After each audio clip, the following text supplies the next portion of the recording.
The kitchen floor was a battlefield of shattered porcelain and blood. The neighborhood association enforcers had just stormed my home, thinking they could bully a mild-mannered suburban dad into selling our house.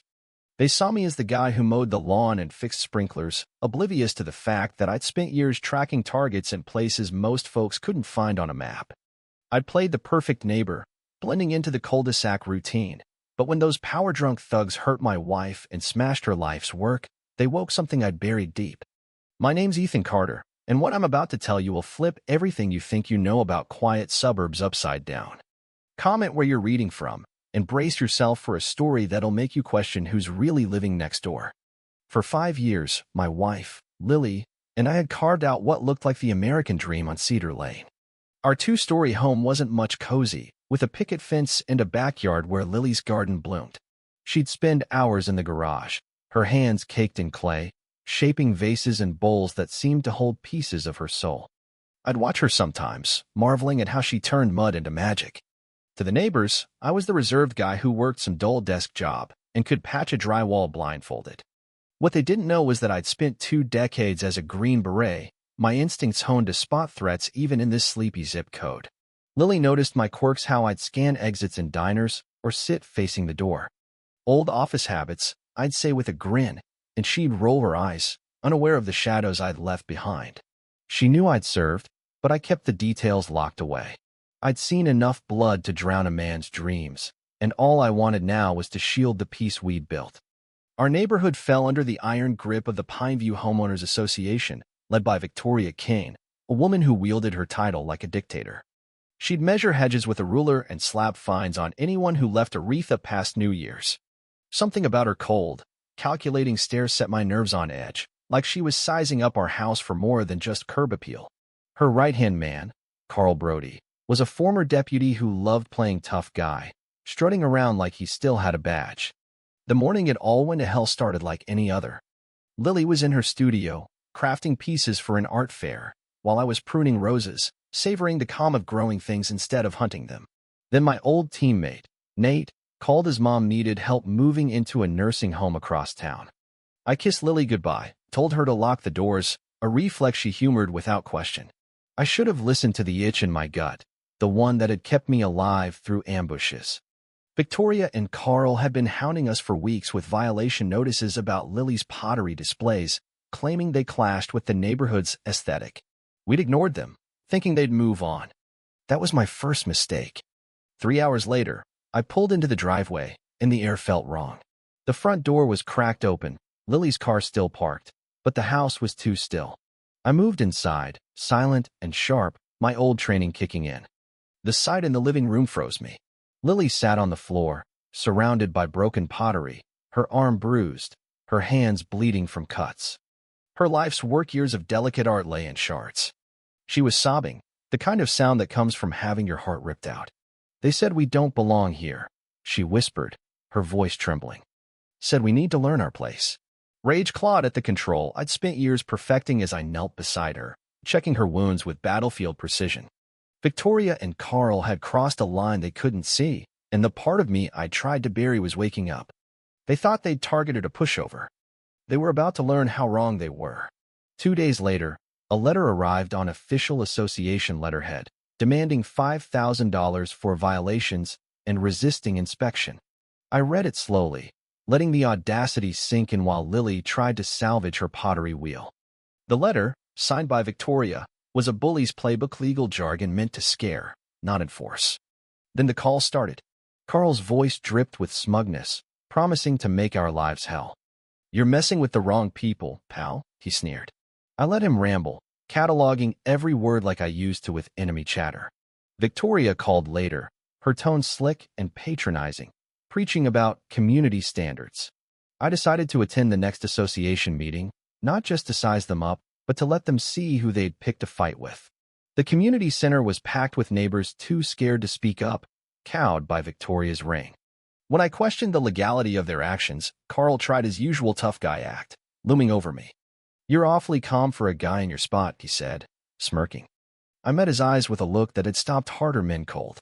"I've handled worse," I said, my voice low. The room stilled, sensing something shift. Victoria smoothed it over, but I'd learned enough. They thrived on fear, and I wasn't giving them any. Back home, Lily was piecing together broken pottery, tears falling as she realized how much was gone forever. I installed cameras that night, officially for security, but really to catch what I knew was coming. As Lily lay awake, flinching at every creak, I made a call. Some lines, once crossed, changed the game entirely. Victoria's plan crystallized as I dug into association records. She was targeting homes like ours, big lots, prime locations for cheap sales to developers, pocketing the profits. Our house could fetch double its value, and she was betting we'd crack under pressure. The calls grew nastier, timed when I was out, aiming to break Lily. But my wife was tougher than they knew. She started recording them, building evidence without me asking. "I got proof," she said one night, playing back Carl's voice promising, "Next time won't be so gentle." I was proud, but not surprised. She had fire in her bones. Things escalated when Victoria got personal. I was at the hardware store when Lily called, panicked, saying Carl was at our door, drunk and screaming threats. I was home in minutes, finding him on our porch, slurring about teaching lessons. Neighbors peeked from windows, drawn to the drama. "Everything okay?" I asked, stepping outside, my stance shifting just enough to signal I was ready for anything. Carl turned, eyes bleary but defiant, thinking he could scare me. What followed was short, quiet, and off the record. When it was over, he stumbled away, pale as death, and never came back drunk again. What did I say to turn a loudmouth bully into a ghost? Drop your theories below. Victoria doubled down, sending Carl on daily patrols past our house, each pass a silent threat. She spread rumors, painting us as troublemakers who'd tank property values. It was a classic divide-and-conquer play, but I'd seen it before, dismantling worse operations than hers. My research showed she'd driven out 3 other families, all vulnerable retirees, single moms, folks scraping by. She thought we'd fold like them. Lily stopped feeling safe, jumping at shadows, retreating to her studio's concrete walls. I worked from home more, my instincts screaming that this was heading somewhere uglier. The breaking point came on a Tuesday evening. Carl showed up, slurring and shouting, loud enough for the block to hear. I stepped outside, closing the door to shield Lily. He jabbed a finger at me, ranting about how I thought I was smart. I didn't raise my voice, just laid out the consequences of his choices in a tone that cut through his booze-fueled haze. By the time I was done, he was sober, silent, and gone. Neighbors saw a quiet exchange, but word spread that something had shifted. They started looking at me differently, like they sensed I wasn't just the guy who fixed their gutters. Victoria's desperation grew sloppy. She sent Carl and her secretary, Diane, to our house while I was out, claiming an emergency inspection. Lily, thinking it was legit, let them iron a mistake that still haunts her. Carl didn't just inspect. He smashed more of Lily's pottery, calling it a safety hazard, while Diane filmed, crafting evidence for Victoria's narrative. They terrorized Lily, leaving her shaking in the kitchen, surrounded by broken dreams. When I got home, her fear hit me like a gut punch. "They were in our house," she sobbed. "They said next time would be worse." That was it. The part of me trained to end threats was done waiting. Victoria called that afternoon, all fake sympathy, offering to buy our house at market value for Lily's safety. I told her she'd soon find out who she was dealing with, my voice cold enough to make her hesitate.